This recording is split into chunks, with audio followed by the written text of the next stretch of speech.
Bonjour à toutes et bonjour à tous, bienvenue sur Comics Party pour une nouvelle vidéo aujourd'hui consacrée au film Suicide Squad dont on parle en deux parties, une première partie sans spoiler et une deuxième partie avec spoiler. Je vous avertirai bien sûr pour cette deuxième partie spoiler afin que vous puissiez quitter la vidéo si vous n'avez pas encore vu le film. Bonne émission à toutes et à tous. Alors, Suicide Squad, qu'est-ce que j'en ai pensé? Eh bien, le film est bon, réussi, avec un rythme solide, une intrigue plutôt classique au final, mais efficace, et l'alchimie entre les membres de la Suicide Squad fonctionne bien.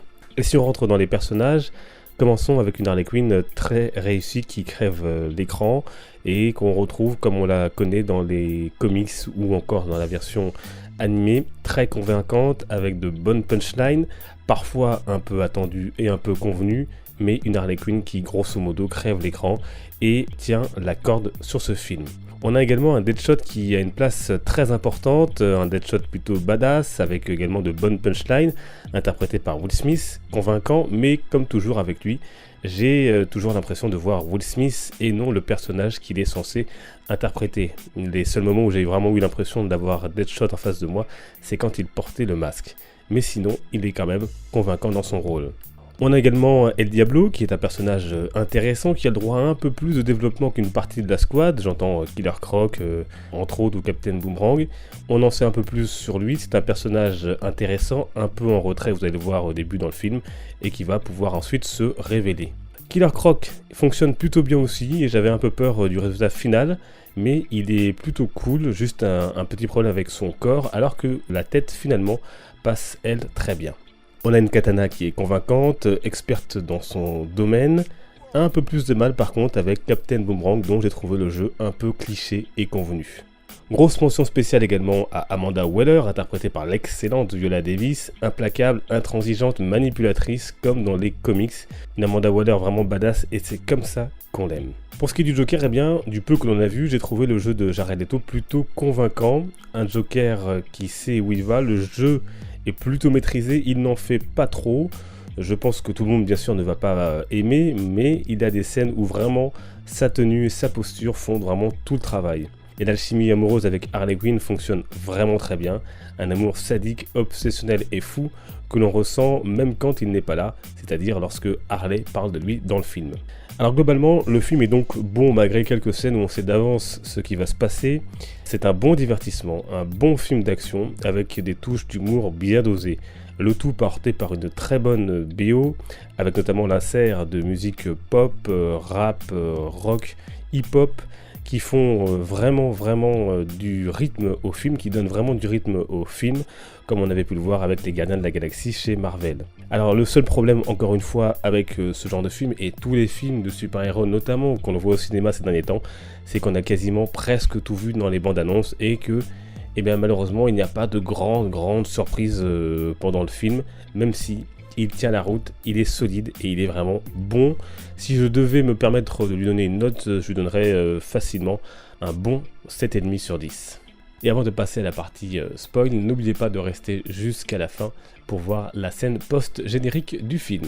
Passons maintenant à la partie un peu spoil, donc si vous n'avez pas encore vu ce film, je vous propose de revenir plus tard pour écouter cette deuxième partie.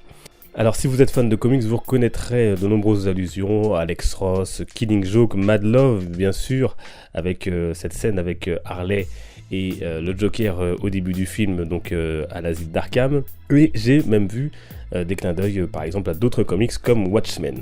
Dans les scènes, et ce qui m'a parfois un petit peu dérangé, il y a deux scènes que j'ai trouvées un peu trop similaires. Les scènes de combat contre l'armée créée par la méchante du film, c'est-à-dire l'Enchantress. Eh bien, il y a une scène qui se passe dans la rue et quelques minutes plus tard, le même type de scène, le même type de combat qui se passe ensuite dans l'immeuble. C'est un peu dommage. Heureusement qu'à la fin de cette deuxième scène, il y a El Diablo qui vient tout cramer et donner un peu plus de relief à la scène. J'ai trouvé ça un peu dommage.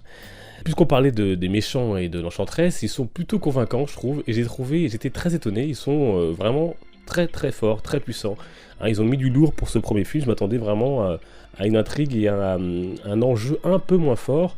Là, on est quasiment au même niveau que Doomsday, puisque les monstres finissent par mettre en danger la planète Terre entière. Donc c'était une sacrée surprise, ça, quand même, de mettre des méchants d'un si haut niveau. On a bien sûr, si vous avez vu le film Assaut on Arkham, dont j'ai déjà parlé sur la scène, on a bien sûr là les fondamentaux, les choses qu'on retrouve de Assaut on Arkham, comme les puces explosives implantées dans le cou, le premier malfrat qui se fait exploser la tête. Donc là on retrouve quand même quelques similitudes qui sont bienvenues. J'avais peur qu'en fait il fasse un espèce de copier-coller d'Assaut on Arkham, et ce n'a pas été le cas, il y a juste quelques clins d'œil qui sont plutôt les bienvenus. Alors bien sûr, on a Batman que l'on voit finalement très peu, moi je pensais qu'on le verrait quand même un petit peu plus, mais bon, on va pas se plaindre, c'est quand même un film Suicide Squad, donc qu'il n'y ait pas trop de Batman, pas trop de Joker, c'est pas étonnant et c'est pas du tout dérangeant.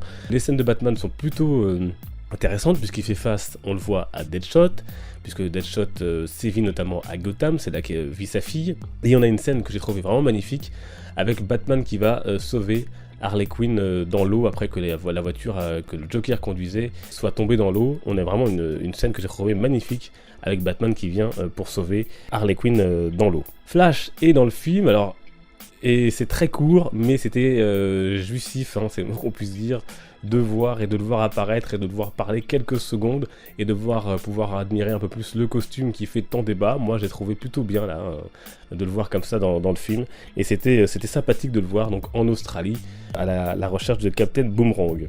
Le Joker, je vous l'ai dit, moi j'ai trouvé son jeu plutôt convaincant. On le voit pas énormément, mais encore une fois, c'est un film Suicide Squad, donc c'est pas dérangeant qu'on ne le voit pas énormément, surtout que les scènes où il apparaît apportent un peu plus à l'histoire également d'Harley Quinn, souvent notamment au début avec la scène à l'asile d'Arkham, lorsque on voit ce jeu un peu malsain et de jalousie quand un homme de main ou un truand lorgne un peu sur Harley Quinn, et que le Joker d'ailleurs est responsable et fait tout pour que ce type craque un peu et que Harley Quinn le séduise.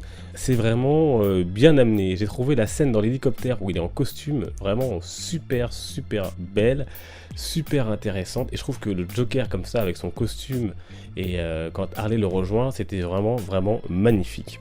Donc bon point pour ce Joker. À voir après, est-ce qu'on aura le droit à un film Joker tout seul, pourquoi pas, et puis également la place qu'il aura dans le prochain film Batman qui sortira normalement en 2018. Que dire encore? Judy, donc qui est celle qui est habitée par le corps de l'Enchantresse, je pense qu'il aurait mieux fallu la laisser morte. Je trouve toujours un peu dommage qu'ils n'aillent pas forcément au bout de leur idée, et ça aurait été bien, voilà, l'Enchantresse meurt et que Judy meurt aussi. On est dans un film Suicide Squad, il n'y a pas finalement autant de morts que ça, ils auraient pu la laisser morte. Et puis donc bien sûr il y a la scène post-générique avec ce face-à-face très intéressant quand même entre Amanda Waller et Bruce Wayne, deux visions qui s'opposent, lui qui dit qu'il est à recherche d'amis et Amanda Waller qui lui fait comprendre qu'il n'y a pas d'amis dans ces gens-là et qu'il n'y a pas d'amis dans ce monde. Après on n'apprend pas grand-chose de plus, on sait que ça va mener vers la Justice League avec notamment les portraits de ceux que l'on voit et que l'on connaissait déjà puisqu'on les avait déjà vus dans les BVS, à savoir Aquaman, Flash, etc. Voilà donc pour cet avis sur Suicide Squad, un film que j'ai vraiment bien aimé. Je lui mets la note de 7,5 sur 10. Il a des défauts, mais c'est une première et c'est un premier film autour des méchants dans un univers de comics, et c'est réussi. On passe un bon moment, il y a un bon rythme tout au long du film, ça se pose très rarement. Il y a une scène dans le bar ou un moment où ils discutent tous ensemble, où là ça se pose, mais sinon le rythme est plutôt effréné, les acteurs sont plutôt convaincants, avec une mention à Margot Robbie qui joue donc Harley Quinn, à Jared Leto qui joue donc le Joker, à Viola Davis qui joue Amanda Waller. Un bon divertissement, sans doute qu'il y aura une suite si le film fonctionne dans les salles. En tout cas, je vous conseille moi d'aller le voir. Merci à vous d'avoir suivi cette critique sur Suicide Squad. N'hésitez pas à me dire dans les commentaires, vous, si vous avez vu le film, ce que vous en avez pensé, ce que vous avez pensé des acteurs et des différentes interprétations et du scénario en lui-même.